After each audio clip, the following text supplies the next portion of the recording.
Muitas vezes você se pega fingindo ser alguém que você não é só pra não ficar deslocado nas conversas, não é mesmo? Isso pode ser o impacto do TDAH, chamado personagem inautêntico. Aprenda a identificar e mudar esse jogo com um método que eu criei e uso todos os dias. Confere no primeiro link da descrição. Pouco tempo, na real. Eu sempre soube que tinha alguma coisa diferente, né? Sempre soube que tinha alguma coisa ali, mas não sabia o que que era. E aí o tempo foi passando, e eu olhei, né? A gente tem alguma coisa de errado, tem alguma coisa que não é possível, porque ao mesmo tempo que eu tenho facilidades absurdas, eu tenho dificuldade de coisa que todo mundo fica olhando pra minha cara, sabe? Tipo, como assim? Eu não consigo, tipo, conferir o troco do pão, sabe? Tipo... Tu tinha umas vaciladas assim, tipo, cara, só eu faço isso, tá ligado? Eu ganhei um verbo, sabe? Tipo, lunar. Lunei. Sabe? Tá lunando aí. Meus amigos me deram um verbo, cara. Então, cara, esse é o bullying top, né, velho? Porque quando você vira verbo, é porque tu tem muita história pra contar, né? Não, geralmente não tão boas, né? Mas sim, sabe que de repente a cara, velho, lunei, sabe? Aí, velho, aí o tempo foi passando, aí tá bom. Aí um dia, minha mãe sumiu. Minha mãe evaporou. Como assim? Minha mãe evaporou. E minha mãe é muito rebelde mesmo, mas nem tanto. 4 dias sumidas, fui atrás da minha mãe. Aí invadi a casa dela lá. Minha mãe estava dormindo. Um horário nada a ver, assim. Aí eu, ai, mãe, o que foi? Parará. Aí ela virou pra mim e falou, não, é que eu não tô achando meu remédio, né? Acabou, na farmácia eu não tô conseguindo comprar. E quando eu não tomo, eu fico muito pra baixo. Eu fico muito sonolenta. Uhum. Aí, depois eu fui ver qual que era o remédio que a minha mãe tomava. Minha mãe tomava Ritalina. Todo dia? Todos os dias. Aí, ela funciona, né? A base de Ritalina. Sim, tem muita gente que fala isso. Eu mesmo vejo isso também em mim, que é tipo, eu só acordo, eu fico meio zumbizão, assim. Uhum. Eu funciono a partir do meio-dia. Pra funcionar antes do meio-dia, tem que ter um estimulante ali. Sim. Ela só consegue... iniciar mesmo o dia, né? Levanta, acorda, mas fica andando em círculo, sabe? Não flui, não inicia uma tarefa, né? Não inicia, não come direito, não sai, nem descansa, nem curte uma preguiça, nem faz as coisas, né? E aí eu descobri que ela tomava Ritalina. Aí eu, gente, eu tomo Ritalina, mas Ritalina é remédio para TDAH. Aí fiquei com aquilo na cabeça, beleza.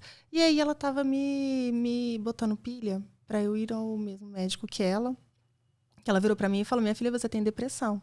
Aí eu falei, mãe, não tem depressão. Se eu tiver depressão, eu nasci com a depressão. Ela falou, é uma possibilidade, vai no médico. Vai na porra do médico. Aí eu fui, mas eu não fui por isso, né? Fala sério, né? Eu fui ver uma compulsão alimentar. Você estava sentindo sintomas de compulsão e aí tu procurou... Era assim, eu já tinha um tempo que eu tava assim, eu tô descontrolada. Eu não tô me vendo comer. Eu engordando muito rápido, muito. E eu não... Gente, eu não... O que tá acontecendo, né? Aí eu fui ao médico, né? No mesmo dela, tal. E aí cheguei lá nele, conversei e falei, olha, então eu quero ver essa questão da minha... compulsão e também do tabagismo.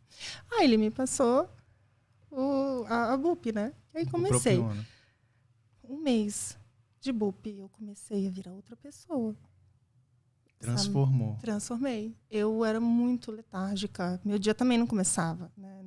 Não dormia bem, não acordava bem, não fazia as coisas, ficava andando em círculo. Aí comecei a melhorar, comecei a fazer as coisas, a vida começou a agitar. Aí um dia, no meio do tratamento, assim, ele começou a me fazer algumas perguntas. Né? Tipo, e como é que você era na escola? As perguntinhas de praxe. Aí um caos, péssimo, tal, sarará. Aí ele começou a perguntar. E na hora que eu tava chegando na porta, ele virou pra mim e falou, depois a gente tem que ver esse seu déficit de atenção aí, viu?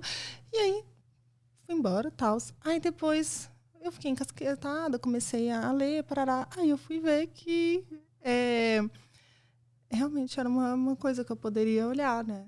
Até mesmo minha mãe sendo TDAH, que a minha chance seria razoável, né? Aí procurei uma outra psiquiatra, que é com quem eu me trato hoje em dia. Até porque eu percebi que eu comecei a fazer a faculdade, aí tava tudo bem. Eu tava online.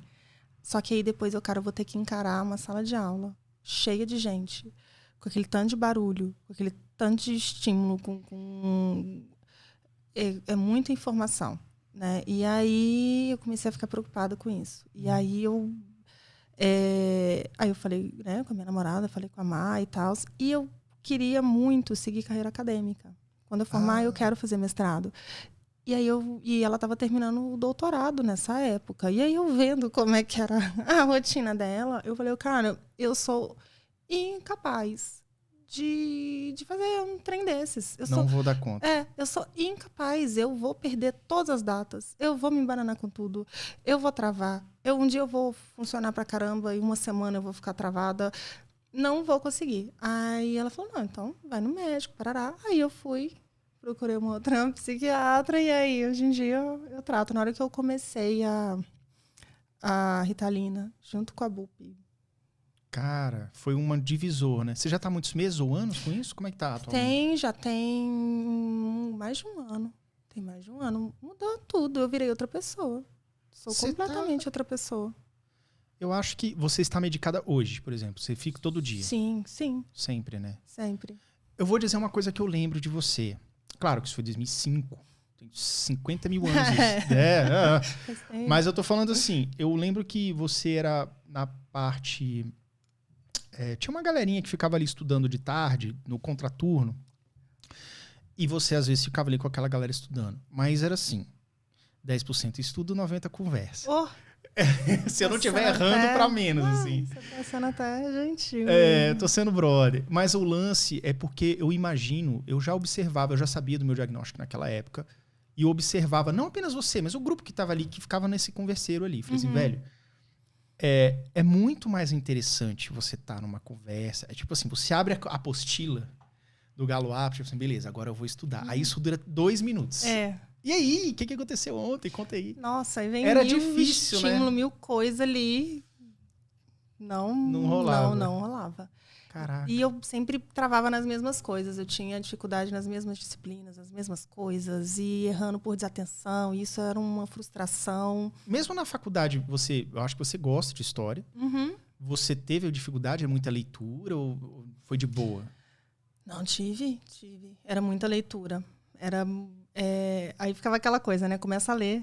Aí você lia 30 páginas. De repente você... porra. Aí você tinha que voltar tudo. Não lembro nada. Não lembro de nada. Não lembrava de nada. Aí voltava. Aí esquecia. Alguém fala... Até hoje isso acontece. Às vezes alguém... aquele autor, cara, um clássico. Eu, quem? Simplesmente a memória, assim, desliga. Nome de pessoas também eu tenho dificuldade...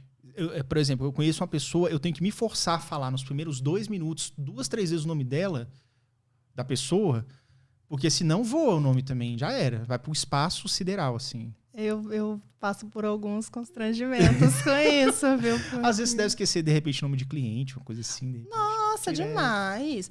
Eu tô trabalhando em outro estúdio, né? Aí eu cheguei, comecei a trabalhar lá, tinha uma recepcionista. Ela trabalhou lá, ela saiu de lá, e eu não sei o nome dela.